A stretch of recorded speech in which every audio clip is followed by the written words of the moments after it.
So yun, good day, hello mga idol, welcome back to my channel. So ngayong araw nag-unbox tayo ng isang MPPT charge controller. Low brand lang yung binili ko kasi hindi to ganong napapansin ng mga tao. So yung kahon niya ganito lang, normal lang na box. Then ito yung loob. So ito na yung MPPT charge controller na sinasabi ko na budget meal. May libre na siyang tox at screw. Then, yung binili ko ay may with wifi or pwede siya sa wifi para ma-monitor mo siya sa cellphone. Meron namang ganito na walang wifi. Mas mura yon ng 500. Mas mahal ang may wifi, mas mahal ng 500. So, ito yung instruction niya. Pwede siya sa Bluetooth. Yan, Bluetooth or wifi. Para magamit nyo sa wifi, download nyo itong, i-scan nyo lang to para ma-direct kayo sa App Store. Kung Apple ang gamit nyo, kung Android naman, Google Play. So walang nakasulat. In-check yung sa loob, Chinese ata, tapos English yung nasa kabilang side. Ayan yung manual nya. So Chinese ang nakasulat sa manual, walang English. Hindi natin maiintindihan. Wala siyang English na instruction.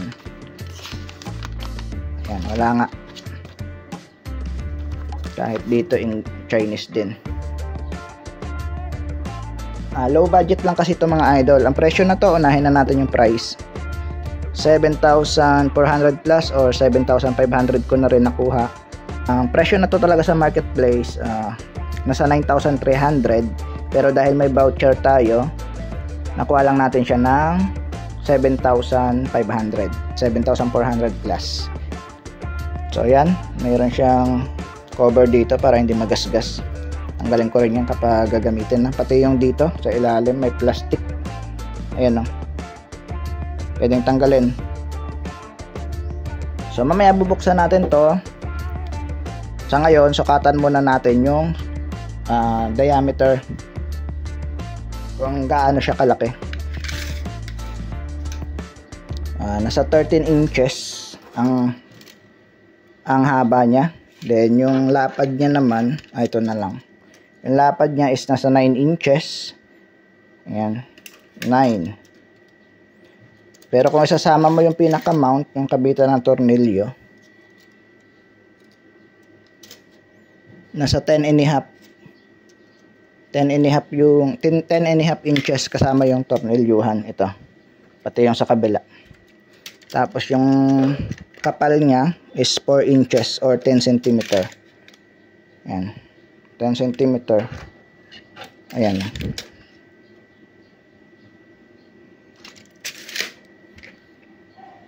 Check muna natin yung mga side.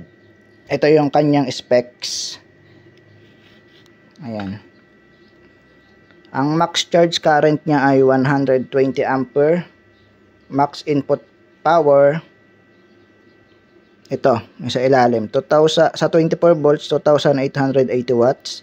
Sa 48 volts, 5,760 watts. Sa 96 volts setup, 11,520 watts. Sa 192 volts setup, 23,040 watts. Yan, laki. Ang lawak ng range niya. Hanggang 120 ampere. Ang max PB voltage, 480 volts DC. So, ang lawak ng range niya. Ito yung model niya. HM120-192. Ibig sabihin, 120 ampere, 192 volts. Yung kanyang, ayan yung model niya. Diyan kasi nila minsan kinukuha yan eh. Yan, 120 ampere, tapos 192 volts yung pinaka-maximum na pwede mong ilagay sa input or battery. Ito. Kasulat na dito, max PB voltage, 480 volts DC. Pwede siya sa 24, 36, 48, 60, 72, 84, 96, 120 volts, 168, 192 volts. At naka-automatic siya. Yan. Tanggalin na natin to. Plastic. So, yan. Tuklap agad yung niya. So, didikitan na lang natin yan. Or baka hindi lang nadikit ng maayos ng company. Yan, nadikit na rin naman. Hindi lang siguro nakalapat masyado. Yan. Maganda naman yung design niya, no? Ayan, no? Tapos yung terminal block niya, ang laki. Ang laki ng capacity or ampacity ng wire na malalagay mo. Kasi siguro dito 25 mm. Ayun, ang laki oh, compare sa mga ibang charge controller. Sa bagay kasi 120 ampere yung maximum niya, kailangan yung terminal block malaki. Ayun oh. Nasa 3 cm dalawang terminal. 3 ay, di pala kita. Yan, 3 cm dalawang terminal na yun. So, lampas ng 1.5 cm yung isang terminal. So, nasa 15 mm. 15 mm yung kasya siguro. Pero sa tingin ko kasya kahit 25. Wala sa akong wire dito 25 mm. Ito yung PB input. Ayan, PB input, battery and load. So may load siya, no. So code. At may dalawang pan sa taas. So I think pinagsama lang to na 60 ampere yung ating, kasi 120 ampere yung maximum niya. So malamang dalawa ang MPPT or back converter na to, 60 ampere, kaya kaya mag-handle ng 60 ampere tapos nakaparallel para umabot ng 120 ampere. Sa tingin ko ganun yung kanyang loob. Kasi dalawa yung pan. So malamang dalawa yung pinapalamig niyang mga MOSFET. So buksan natin mga idol para mabilis, para makita nyo na yung loob. Tapos mamaya isasabihin natin bakit ito yung binili kong charge controller. Hindi kasi ako natingin sa sa mga brand. Kahit low brand pa yan, basta yung mahalaga is yung loob ng charge controller kung maganda. Yung mga piyesang ginamit. So kung gusto niyo palang tanggalin ay magkabit, dito yung tornilyo ng terminal block. Ayan, natatanggal yung harapan. Ayan o. Tanggalin nyo lang dalawang tornilyo sa gilid. Ay. So ito yung loob niya mga idol. Ang laki, ang ganda. So tama nga tayo mga idol, dalawa yung kanyang charge controller sa loob, nakaparallel. So isang board lang sila pero dalawa yung charge controller niya, no, na nakaparallel lang. So ano meron dito? Meron din dito sa kabilang side. Yan, kung mapapansin nyo, may dalawa tayong capacitor dito na itim na electrolytic. Ganon din dito yung brown na electrolytic. Tapos toroidal inductor, dalawa rin. Then mayroon pa sa gitna ng toroidal natin na electrolytic capacitor din. Ayan. Ito yung LCD niya pala. Yan. Tapos may wifi na siya dito. Ayan o.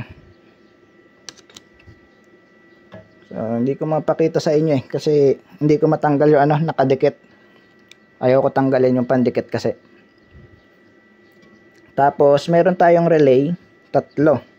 Ang maximum na current na kaya niya 12 volts, 80 ampere. So maganda na rin kasi yung load natin kaya niya i-handle yung 80 ampere.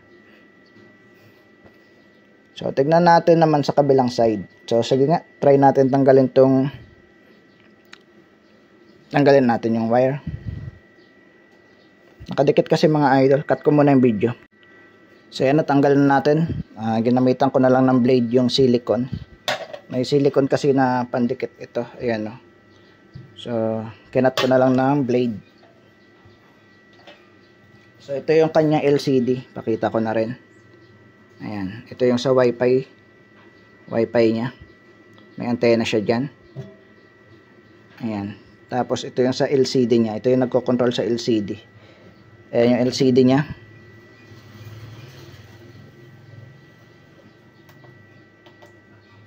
Then ito na yung pinaka MPPT charge controller natin. Yan, makikita nyo na malapitan yung mga pyesa na ginamit. Sasabihin ko na lang sa inyo kung ano mga pyesa yung ginamit.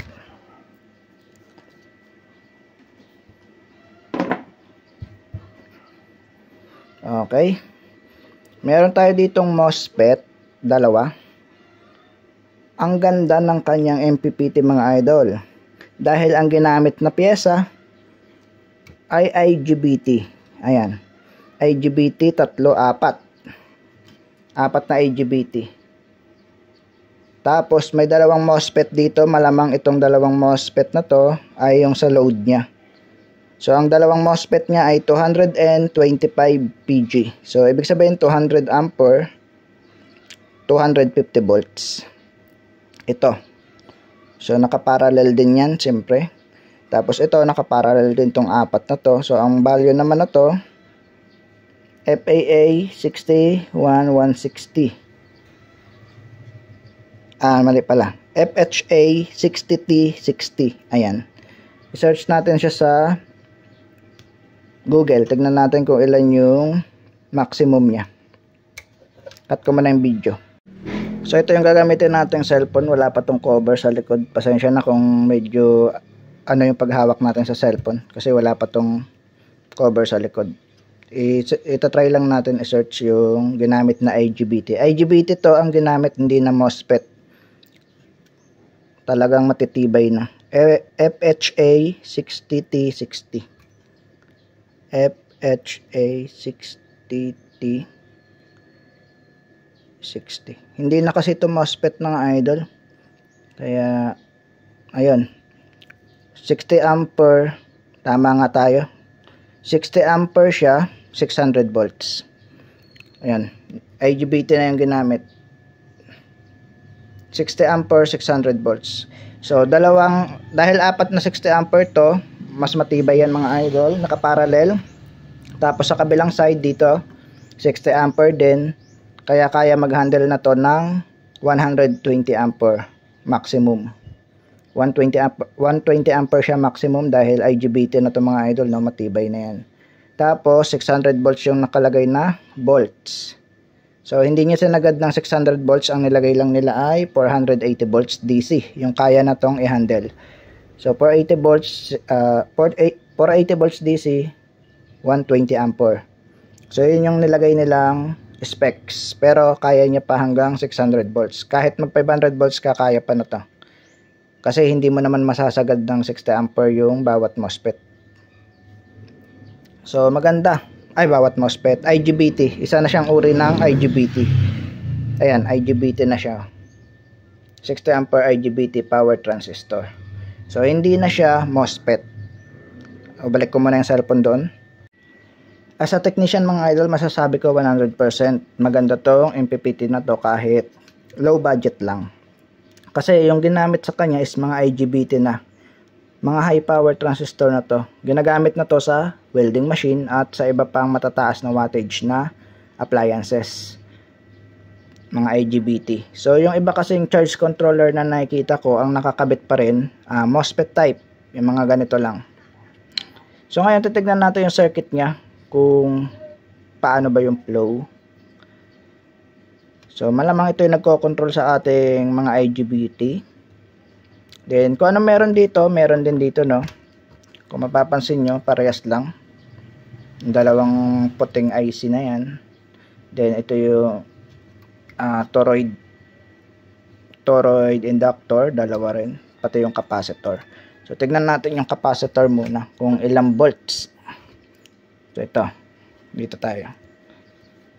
So, Nichicon yung kanyang capacitor, branded. 150 UF, 500 volts, dalawa. So ito, hindi ko makita kasi nakatalikod. May silicone din. Pero 470 UF siya. Hindi ko lang alam kung ilang volts yung capacitor. Hindi makita kasi may silicone na cover. So may dalawang pan dito sa likod. Nakatutok mismo sa heatsink. So I think iikot lang yan kapag uminit na. Kasi meron siyang pan-detect ng init. Ayan o. Yung wire na yan. Temperature sensor niya. Kapag uminit na, hindi ko lang alam kung ilang degree. Pag uminit na, iikot ito. Tag-isa sila. Tag-isa silang ganun. So, dito tayo sa kabila lang kasi wala namang piyesa gaano dito sa kabilang side. Same lang naman dito at dito. Kung ano meron dito, meron din dyan. Ang ginamit sa kanya sa mga board, may mga jumper siyang makakapal. Ayan o. mga solid na jumper. Kita nyo ba? Ayan o.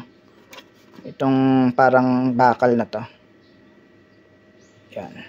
So kasi mataas na yung kayang i-handle na tong mga IGBT natin. Kumbaga, kailangan nilang tapatan yung amperahe na kaya na to. Kasi kapag hindi, yung circuit niyan masusunog. So ito safe, yung circuit masusunog. Kaya kailangan niyang lagyan ng makapal na pang jumper dito. Parang diyan dadaan yung pinaka current para hindi masunog yung ating board. Para kung masira itong IGBT, so yung IGBT puputok pero yung board natin hindi masusunog basta-basta. Kasi meron siyang mga jumper na mga high ampere na circuit. So sa part na to mga idol, may pinagkaiba sila. Yung kabilang side walang MOSFET na dalawa. Dito meron. So ano ba yung MOSFET na yan? So ito pala hindi to MOSFET, hindi rin to IGBT. Isa siyang uri ng diode. Tignan nga natin. Ayan siya, may symbol siya ng diode. MUR 3060. Ibig sabihin itong diode na to ultra fast recovery. So mabilis siya makarecover. 30 ampere 600 volts. Tama ba? 30 ampere 600 volts yung diode na to. Then 4 na piraso rin, ganun din sa kabilang side. Then itong MOSFET na to, tingnan natin yung ginamit sa kanya. So ang labo kasi ng ano. Ito. 225p. So 200 ampere 250 volts. So ibig sabihin 200 ampere tong MOSFET na to. Kung susundan mo yung line, yung circuit is papunta siya dito sa jumper na to. Ang bigat kasi. Yan.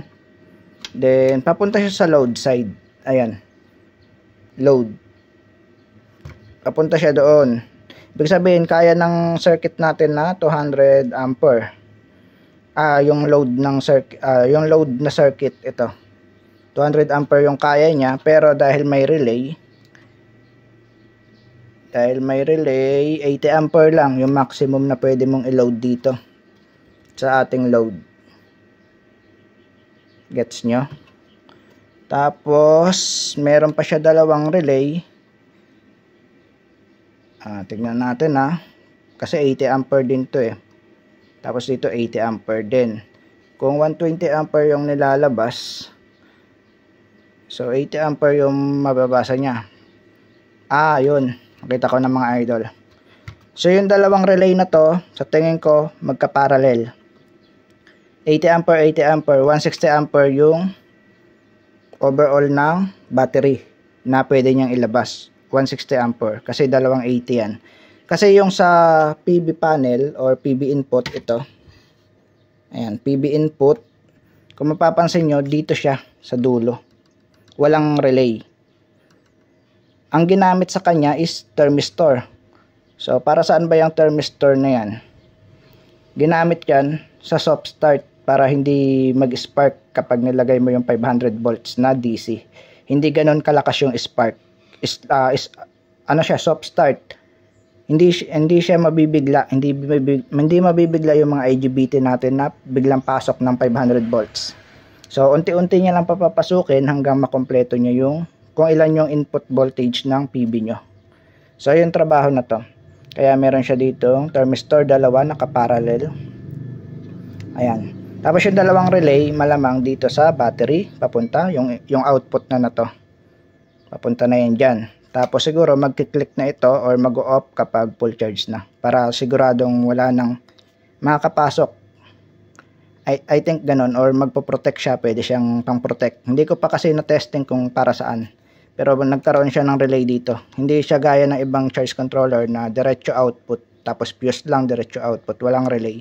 So ito yung isa para sa load. Kaya tatlo yan. Tapos malamang itong dalawang itim na maliit, ayan yung control naman ng MOSFET natin. Ito MOSFET to. Ito diode. Yung tatlo ang paa na yan, diode to. Hindi yan transistor, diode yan. Itong malalaki na to, ayan yung IGBT. Ayan.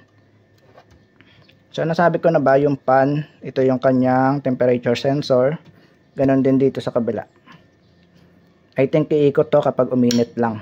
So hindi siguro to iikot kapag hindi pa mainit yung ano. Hindi ko lang alam kung ilang degree Celsius bago siya iikot.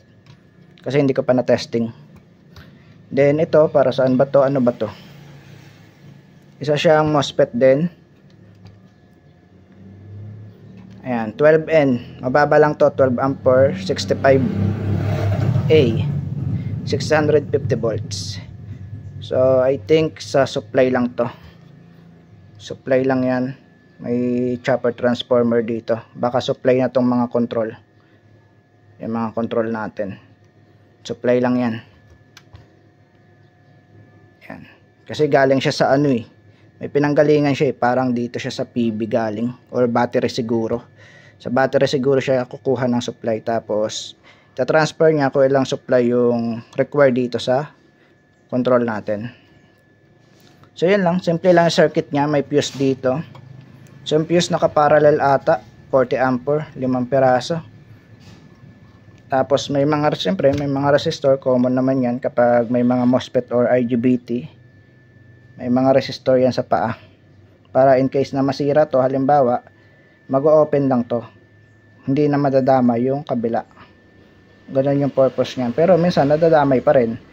Pero at least, may protection. Kumbaga, pag nag-short circuit ito mag-open agad, then hindi na to madadamay kasi may sarili silang protection. So, yun lang circuit niya mga idol, wala nang iba. So, bakit nga ba ito yung pinili natin? So, unang-una mga idol, mura. Kasi kung bibili ako ng dalawang 60 ampere, so mahal, nasa 5K ata isa. So, 10K agad magagastos ko.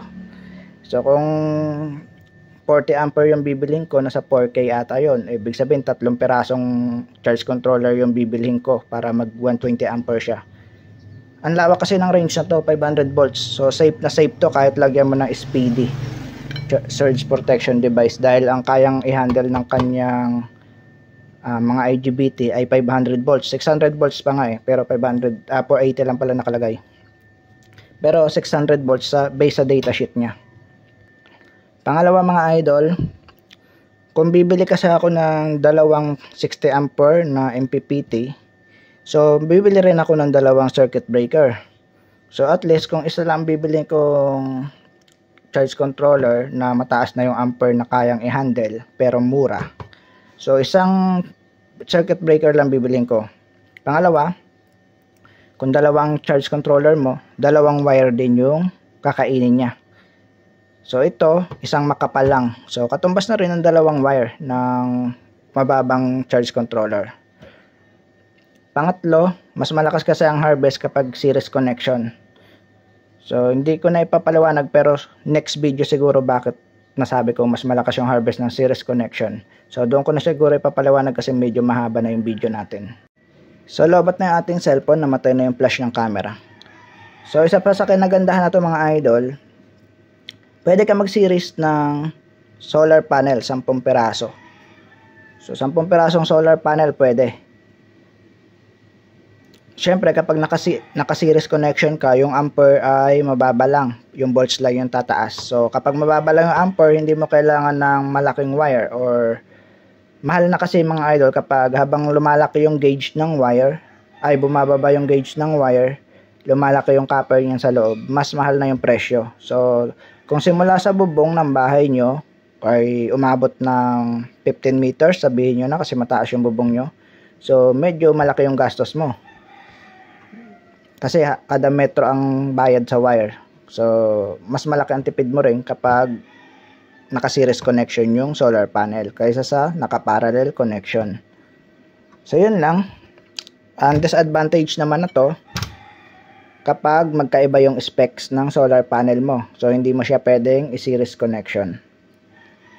So kailangan mo talaga ng dalawang charge controller. So dahil ako hindi pa naman ako nakakabili ng solar panel para sa ating 24 volt setup. So kailangan ay same specs lahat kung i-series mo.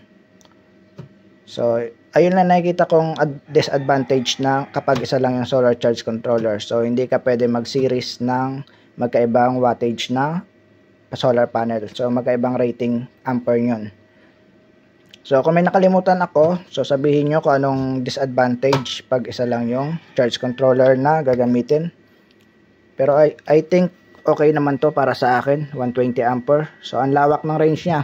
Para ka nang naka-high frequency na setup. Pero yung inverter ko, low frequency lang eh. Samdon lang na toroid inverter.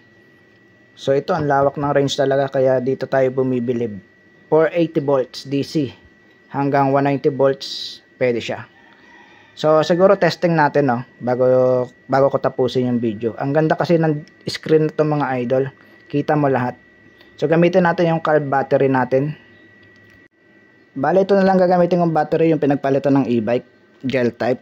So, kabit natin yung negative side para makita nyo kung nag-on, kung anong klase yung LCD nya. So, yan, nag-on na. Higpitan lang natin kasi naglolos. Yan. MPPT. Tapos yung kaya na voltage. Ayun yung nakasulat. So, sa unang bukas, naka-on yung kanyang load. So, double tap nyo lang yung escape. Dalawang pindot. Mamamatay yan. Yan. Tapos, dito yung date. So, i-adjust pa natin yung date kasi mali yung date niya. Tapos, yung oras. Tapos yung volts ng battery nakikita na rin dito. Tapos yung solar panel 0.0 volts dahil walang solar panel na nakakabit. Pati yung ampere 0.0 ampere. Tapos yung watts 0 watts. Nakikita siya yung ilang watts yung harvest ng solar panel papuntang battery. Tapos yung load side 0.0 ampere din. Tapos 0 watts. Nakikita rin kung ilang watts yung kinukonsume ng load. Tapos may buwan tayo nakasulat dito ay nakadrawing na logo kasi walang solar panel. So akala niya gabi na. Tapos may nagbe-blink na wifi.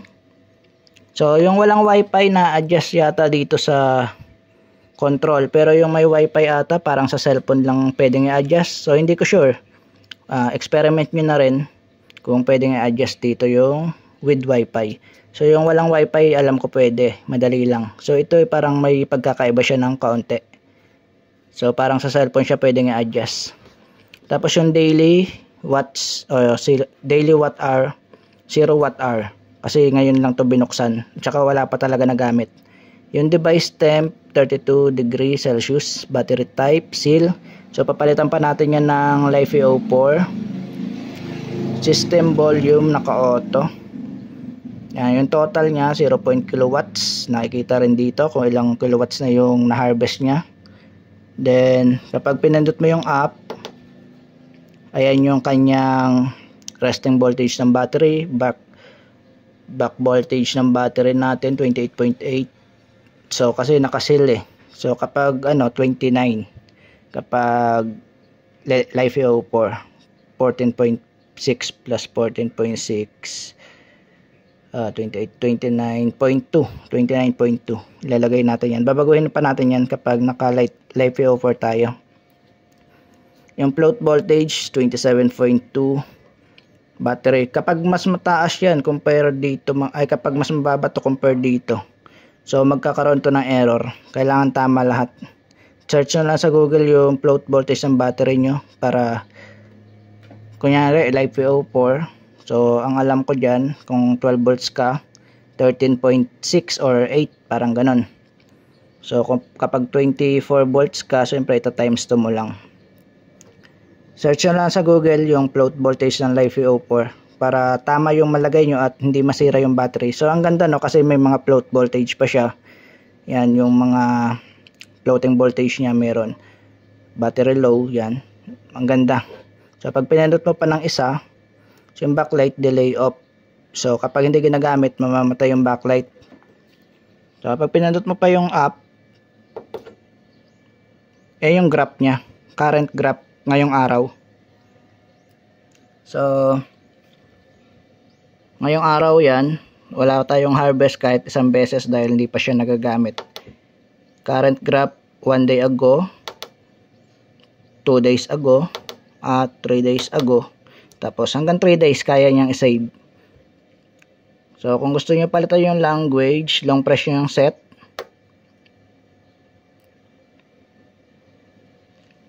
Wait nyo lang. Ay, isang pindot lang ata o dalawa. Long press nga. Hindi, kailangan pala natin na escape. I-back natin sa pinaka ano. Ayan dyan. Saka natin long press. Ayan. Delay off. Kung gusto yung naka-on lang lagi yung backlight ng LCD. So, pindutin mo lang tong set. Tapos, pa nag-blink, pwede nyong i-on. Ayan, keep on. So, naka-on lang yan lagi. Hindi mamamatay yung backlight ng LCD. So, ako ano ko lang delay off para pag hindi ginagamit, kusa siya mamamatay. So, pag na-set nyo na, pindutin nyo lang, then pwede nyo ibaba. Yan. Tapos English kung gusto nyo, kung Chinese kung gusto nyo. So, wala siyang Tagalog. Try nga natin yan. Ito, Chinese. English at Chinese lang. So, set natin. Tapos, escape. So, hindi ko alam kung paano baguhin tong ano eh. Yung ibang ano niya. Yung floating voltage, yung mga ganon. Alam ko sa sa Wi-Fi siya mababago. Kaya kailangan nyo i-download yung apps. So, pero magse-search din ako kung paano to baguhin. Ito niya, oh. Ito, yan. Alam ko pwede siyang baguhin dito eh. Long press nga natin. Set. Hindi. So, hindi siya nababago dito. So, alam ko sa Wi-Fi lang siya pwedeng baguhin para ma-set nyo siya ng Live 04. Pero kapag walang Wi-Fi yung ganito nyo, ayun yung gagawin nyo. Pagka-up nyo, so set nyo lang to. Long press nyo lang. So, ito hindi ayaw magbago. Hindi siya ma-edit. So, I think sa mga walang Wi-Fi lang yun pwede. So, kapag may Wi-Fi yung ganito nyo, so, sa cellphone nyo babaguhin. So, hanggang dito na lang mga idol. Nakita nyo na LCD niya. Ang ganda.